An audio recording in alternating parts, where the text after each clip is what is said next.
Megan Foster never expected the sentence that would change her marriage to sound so calm.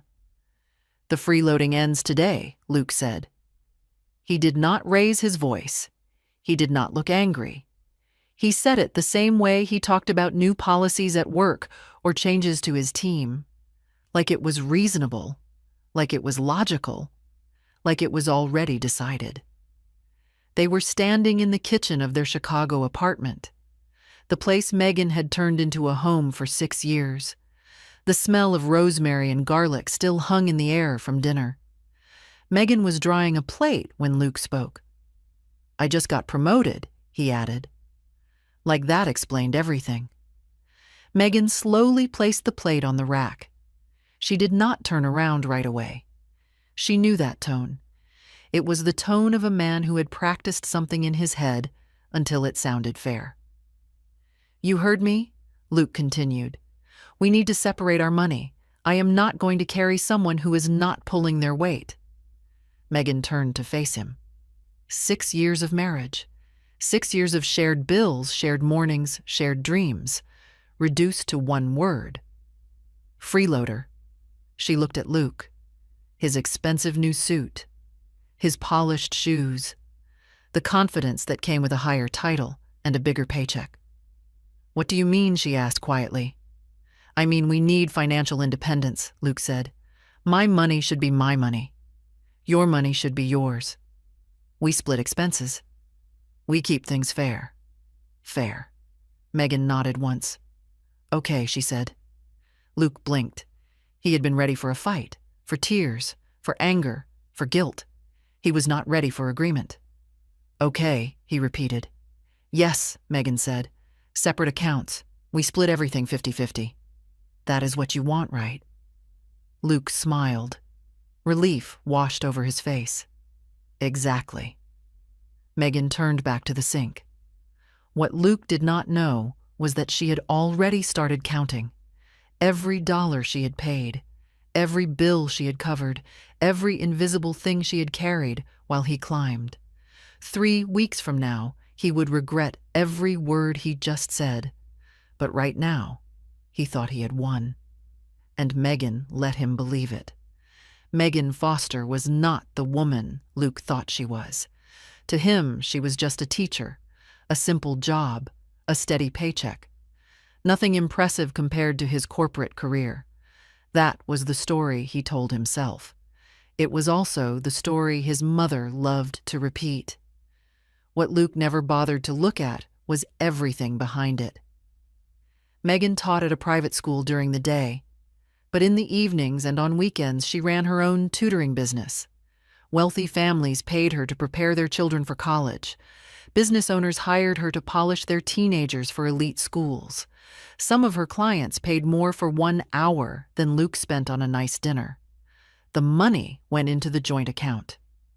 Quietly. No announcements, no applause. Megan also ran the house. She paid the bills. She tracked subscriptions. She booked doctor appointments. She handled repairs when something broke.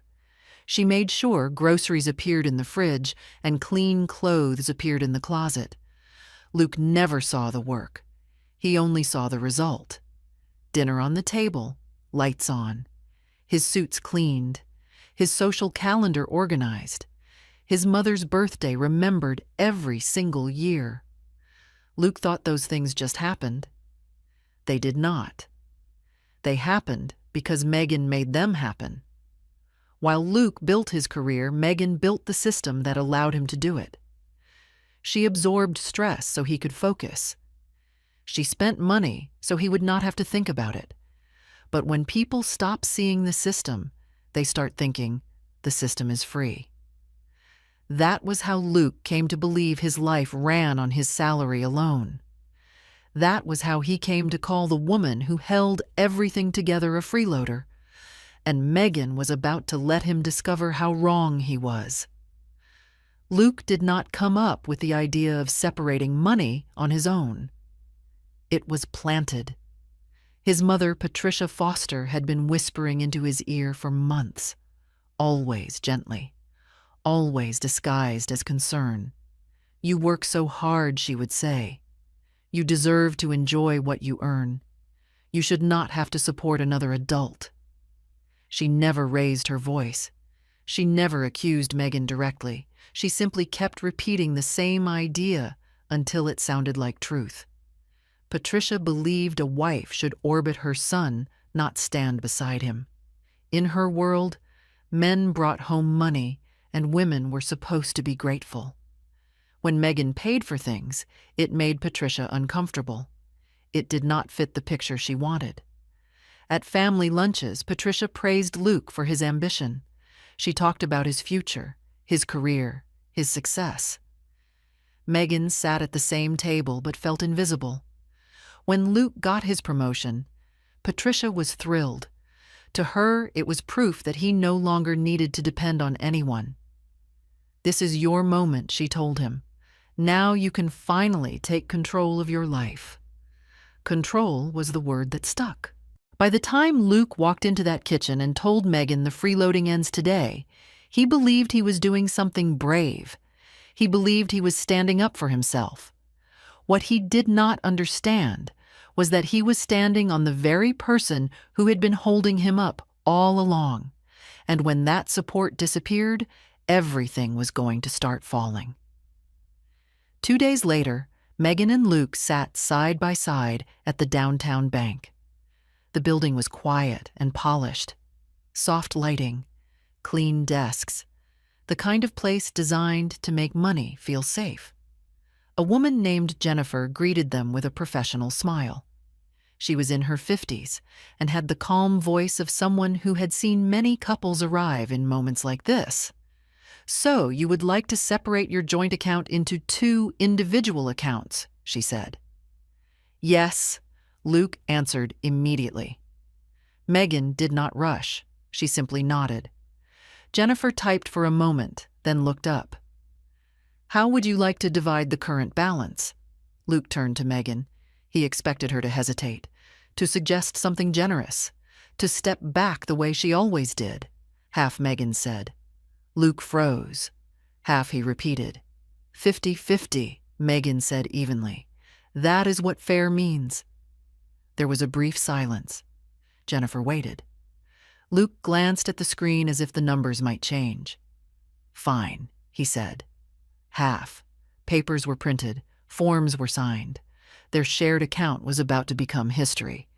Jennifer explained how the money would be transferred, how new cards would arrive, how future deposits would go into their separate accounts, and household expenses, Jennifer added. How would those be handled? "We split them," Luke said. 50-50. Megan reached into her bag and pulled out her phone. "Then we should track them." "Track them?" Luke asked. "A shared spreadsheet," Megan replied. "Every grocery run, every household item, every bill. We record it and settle at the end of the month." Luke hesitated. This was not the kind of independence he had imagined. But he nodded. Megan created the file right there. Date, item, cost, who paid. She shared it with Luke. "A fresh start," she said. Luke smiled, but something in his eyes had shifted. For the first time, he was beginning to sense that what he had started was not a victory. It was a test, and he had no idea how badly he was going to fail it. The changes began quietly. Megan did not announce anything. She did not argue. She simply stopped doing what she had always done.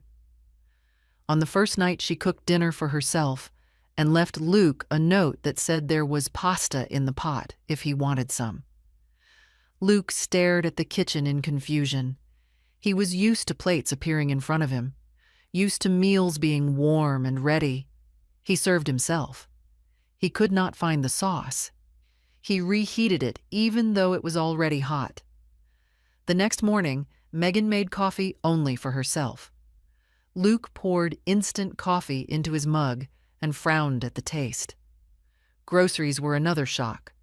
Megan bought what she needed: vegetables, simple meals, healthy portions. Luke went shopping on his own and came back with frozen food and random items that did not go together. By the end of the week, he had spent more on food than Megan had all month.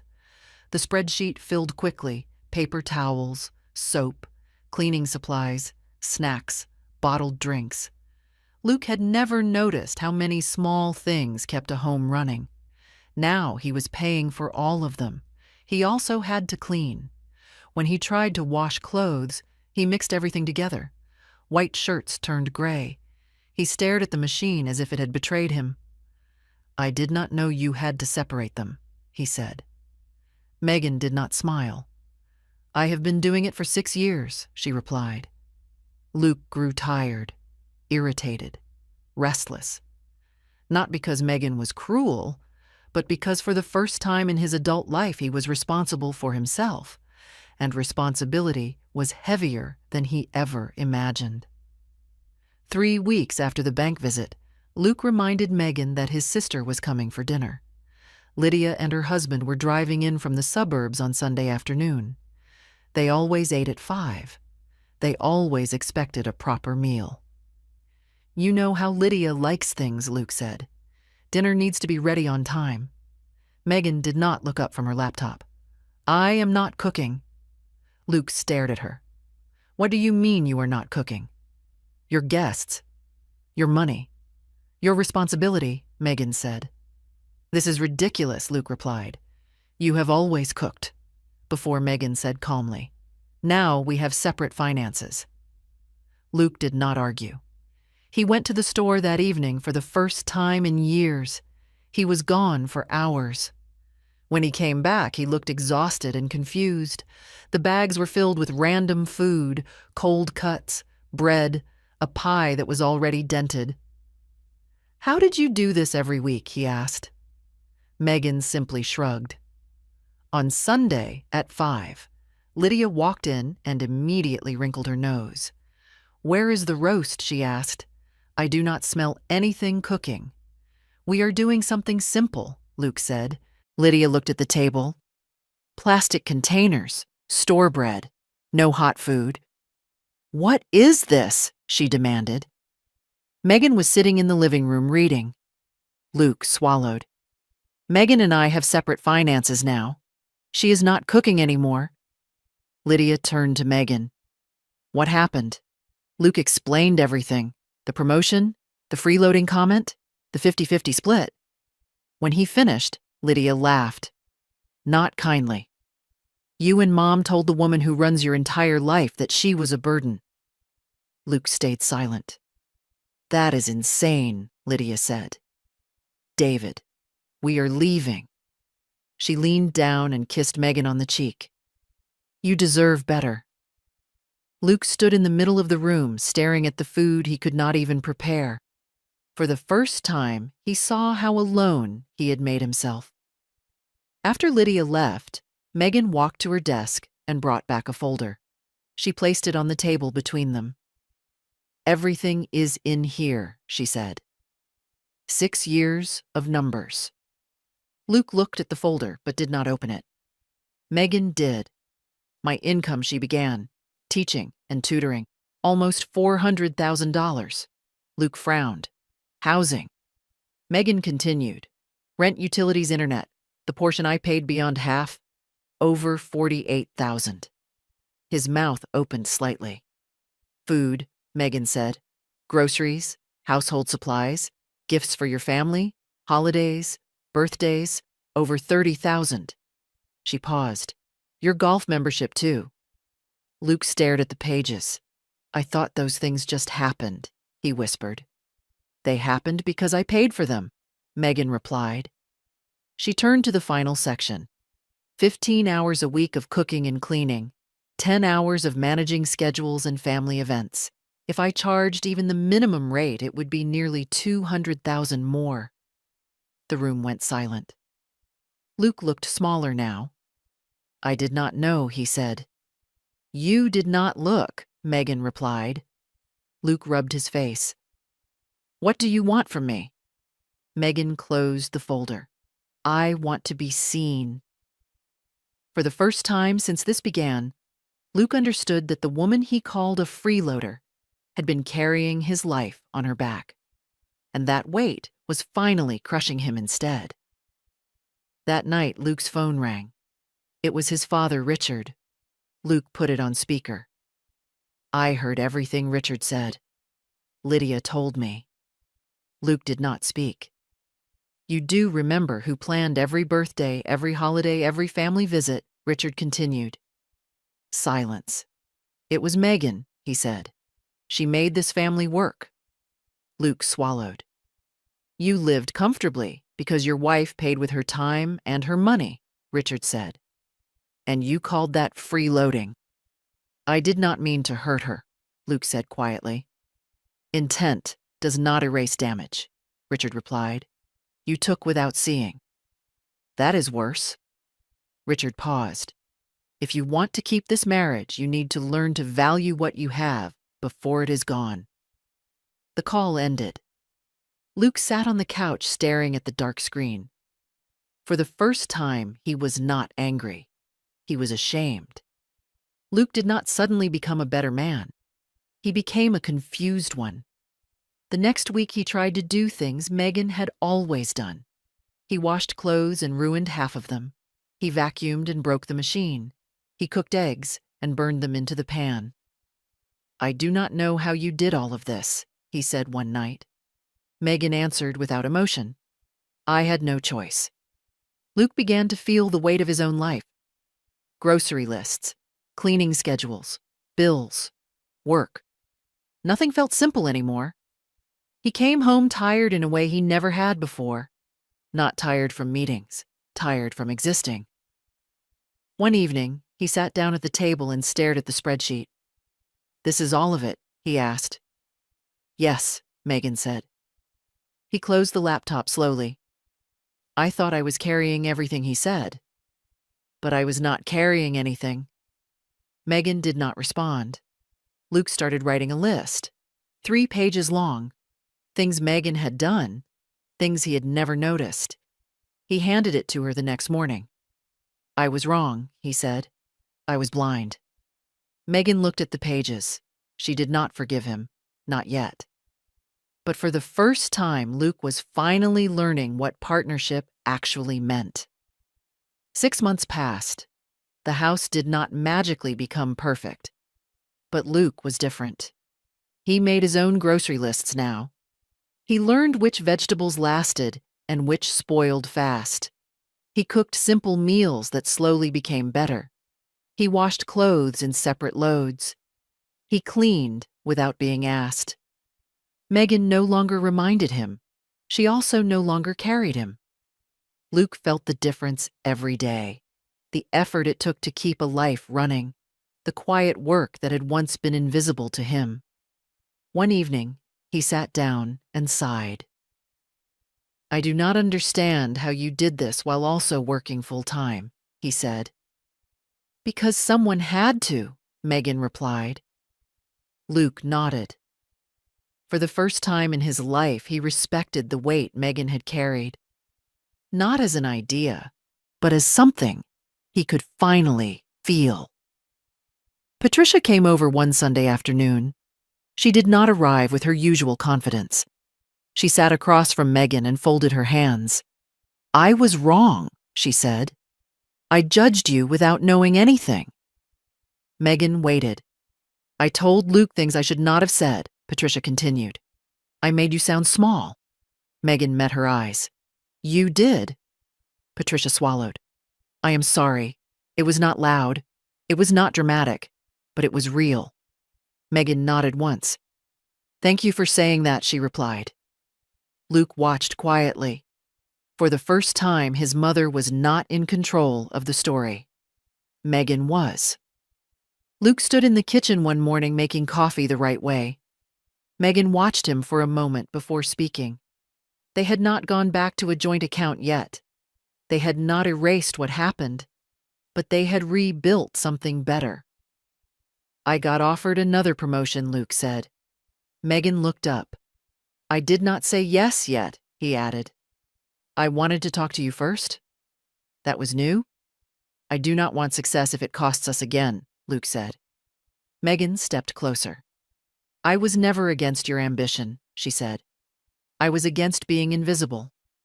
Luke nodded. We can hire help. We can adjust schedules. We can share the load. That is what partnership means, Megan replied.